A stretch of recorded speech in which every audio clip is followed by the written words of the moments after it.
I'm joined now by Rory Mackay and by Izzy McLean, who, first of all, are going to tell me how to say the name of their outfit. I can say Ceilidh Trail. What's the rest of it, Rory? Fèis Rois.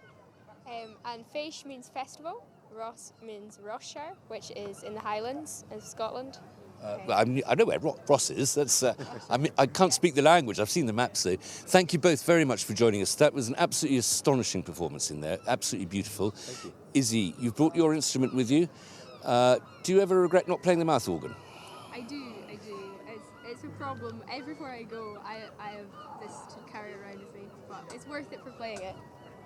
And how did you get into it? Because harps are fairly thin on the ground, I would imagine, even in the Highlands. How did you make this choice of instrument? A friend of ours, their daughter played the clarsach, and they were over visiting, and I played.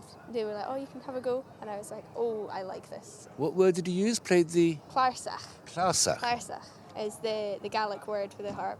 It's like a small lever harp like this one. It's on a stand. It's not usually this tall. It would normally be a bit lower, but it's a small Scottish harp. I intend to conduct the rest of this interview in the English language. Forgive me. I'm very sorry about that. Rory, and again, just to go back to the language, how do you spell Rory? Rory. Rory. Ruiridh. Thank you very much. That makes absolutely no sense to me whatsoever. But then I'm no linguist, and I have heard Gaelic spoken so often when I've lived in Scotland. It is the most beautiful language in the world. Do you both speak it? Not really, a little bit, but nothing fluent. I'm learning. Learning is the best word. Very popular on the Isle of Skye, of course. Yes. And now, the music. Tell me about the music you've just played. That set was absolutely thrilling, and it was not the usual Scottish folk that some of us down here have come to expect. It's usually about how England keeps beating you in battles. Flower of Scotland and Scotland the Brave and all that sort of stuff. This was much more exciting. How do you choose and how do you select this music? It was kind of just, we only met each other, the group, about 4 weeks ago now.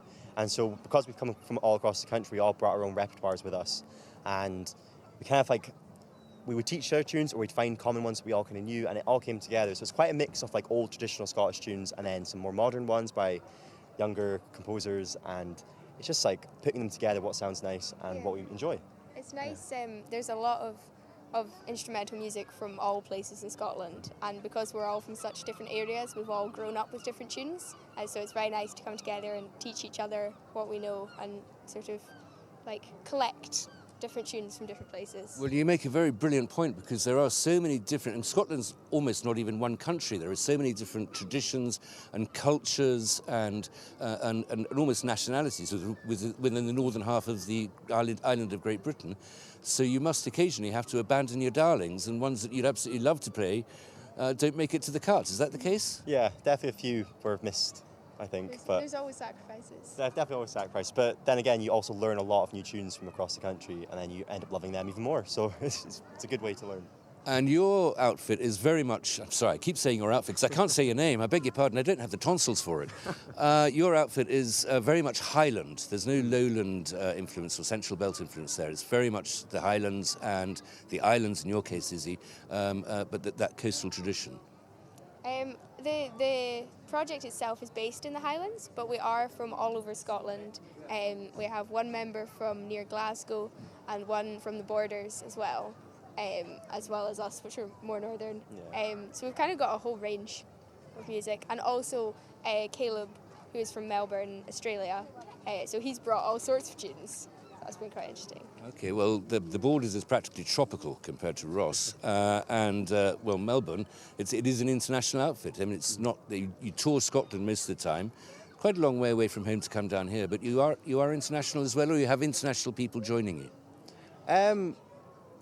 Caleb, the way he got into it was through a partnership with the National Celtic Festival in Melbourne, and so they've worked quite closely with Fèis Rois for quite a few years now, and he was selected from their group to come over and join us for this. So he's been a fantastic addition to the group and has shared many tunes with us, and he's also known quite a few of the tunes we had, so he's definitely done some research. We've had a surprising amount in common for how far apart we live. Now, Fèis Rois, which anybody can say if you put your mind to it, tell me about this organisation. It's all young people, and from my research, it's all talented young people. You obviously, that goes without saying here, but when did this organisation start up? Why was it necessary? How did it happen? Fèis Rois is a huge organisation that provides opportunities for musicians of all ages and all levels, from just beginners and really, really young children right up to adult learners and anyone who's interested. The Ceilidh Trail itself was started in 2000, I believe, and it provides an opportunity for young people to experience what it would be like being a real touring musician, and just going through it all and seeing how it's done, which is extremely useful for people like me and Rory who are planning on going on and doing this with our lives, Full time, yeah. hopefully. Well, I think you've already started a professional career, if I may say so.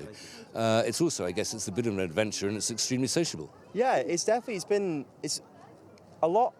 I don't want to say more work than I was expecting, but it's definitely like very full on, very constant, and it's been very really enjoyable just seeing all these different places around the country, and just playing with a fantastic group of musicians who you wouldn't have really known otherwise if it wasn't for this opportunity, and just.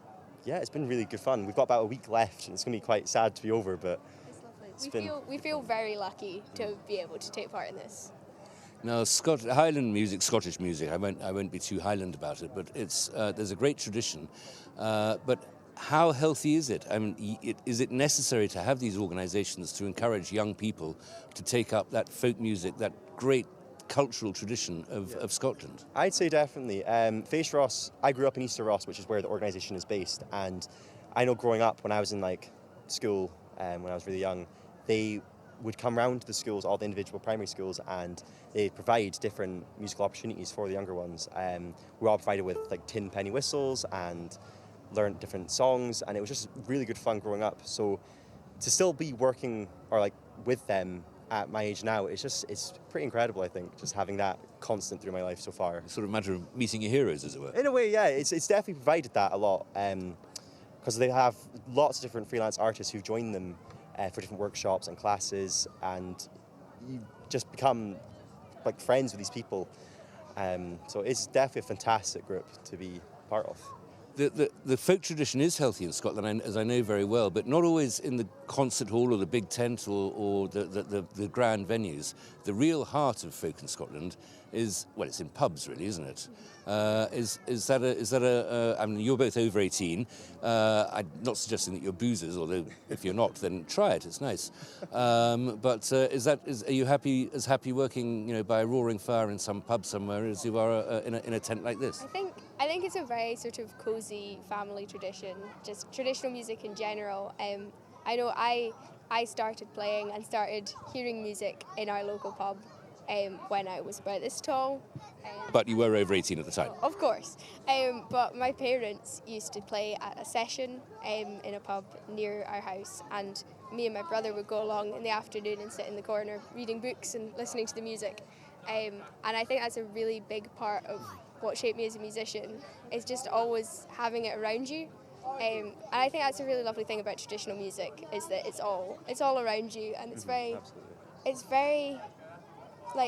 personal.